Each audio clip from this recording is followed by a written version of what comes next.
Hello and welcome to a brand new series I'm calling Master System Classics. The Sega Master System was a console that was either extremely popular or very unpopular depending on where you live.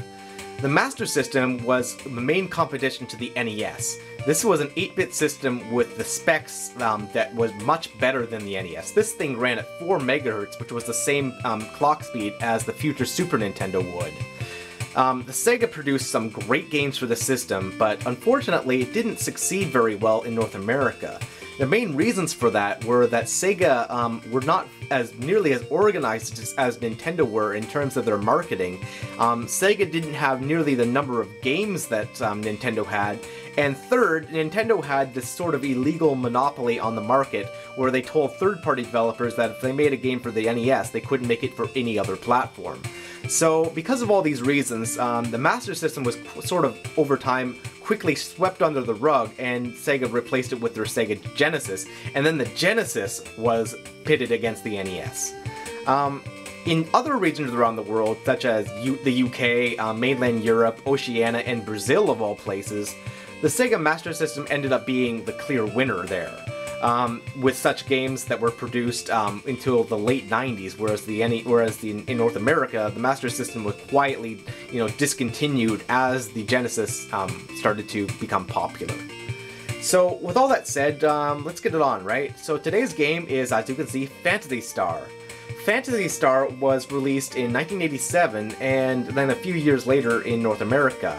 This game basically was the breakout hit RPG for the Sega Master System and really showcased how superior it was to the NES. Even the best RPGs for the NES, such as Final Fantasy or Earthbound or Final Fantasy III, these games really don't compare to Phantasy Star. Phantasy Star was an amazing game. It is also one of the 50 or so Master System games that supports the FM sound channel synthesizer that you can optionally install into a Sega Master System to make it produce better audio than you'd get normally. As you can hear right now, it really makes a big difference. Now, the version I'm showing you of this game is actually the retranslation that was done a few years ago, and not the original version. The retranslation sort of fixes up some of the more wonky translation errors in the original game, and, makes it more in line with future Phantasy Star games translations. With all that said, let's get on, right? So, let's press start.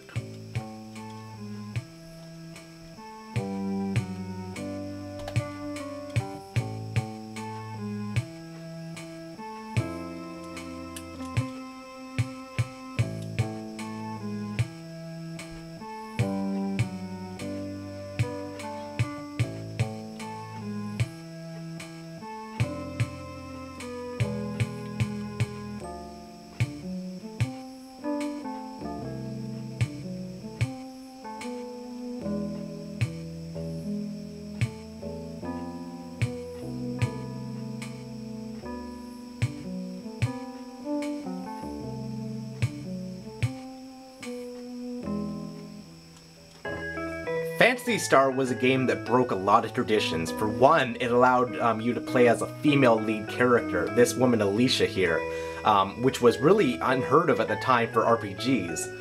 In addition to that, it featured some of the best visuals for the Master System, including these 3D caves and caverns that still look impressive even to this day. Keep in mind this is an 8-bit system. Any of the 3D dungeon crawler games that did something similar like this on the NES did not do it nearly as well or as smooth. And this is just a testament to how powerful the hardware was.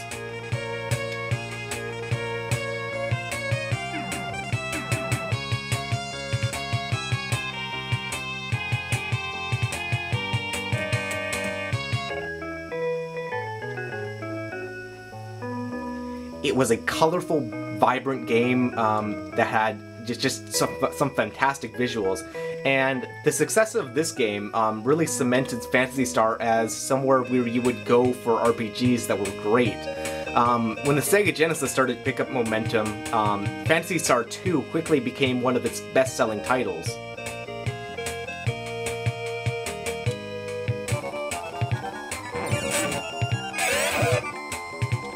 battle system was far more detailed and just better than what you'd see in the NES offerings, even Dragon Warrior or Final Fantasy or whatever.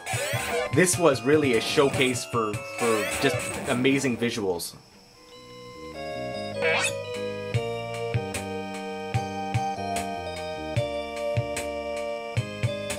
I gotta go back and heal now. Let's run away. Run away! There we go.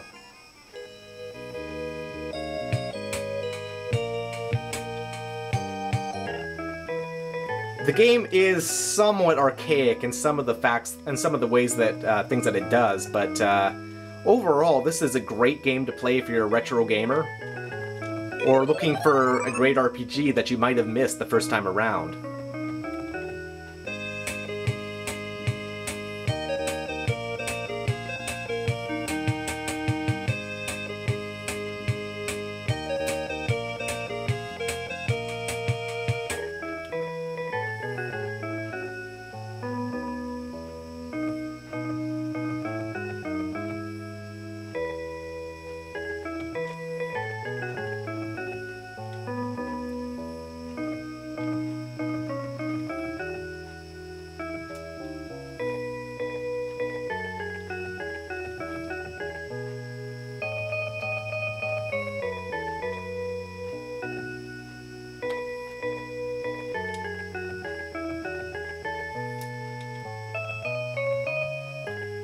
Part of the main appeal of Phantasy Star is that it's both fantasy and sci-fi at the same time. This was a real break from RPGs because most of the time they were simply, you know, medieval dungeon crawl, hack and slash, those sort of things. That kind of imagery comes to mind when you think of, you know, traditional RPG. You know, Dungeons and Dragons, that sort of thing.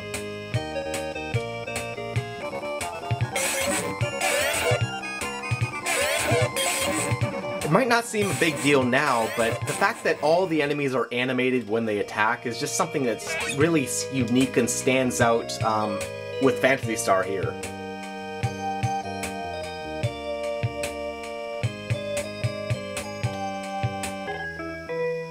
Oops. That accomplished a lot.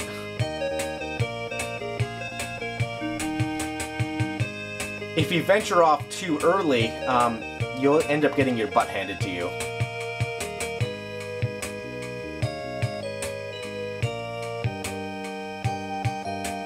See, I can't even go there yet.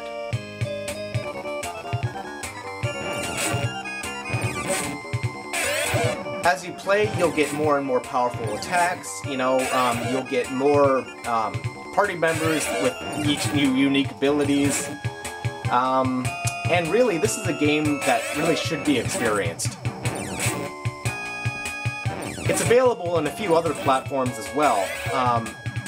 There's a Game Boy Advance version in the Phantasy Star Collection. It was released for the Sega Saturn. Oh no. Well, with all my 2 HP I have.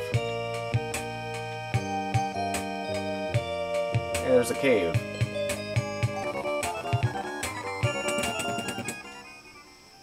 I didn't play this game back in the day, but I wish I had have, because this is really a great RPG.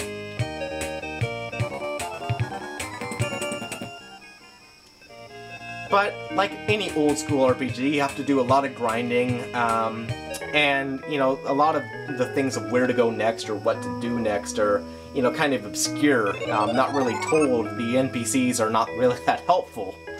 But, you know, such is the fact of any old school RPG. Especially 8-bit ones.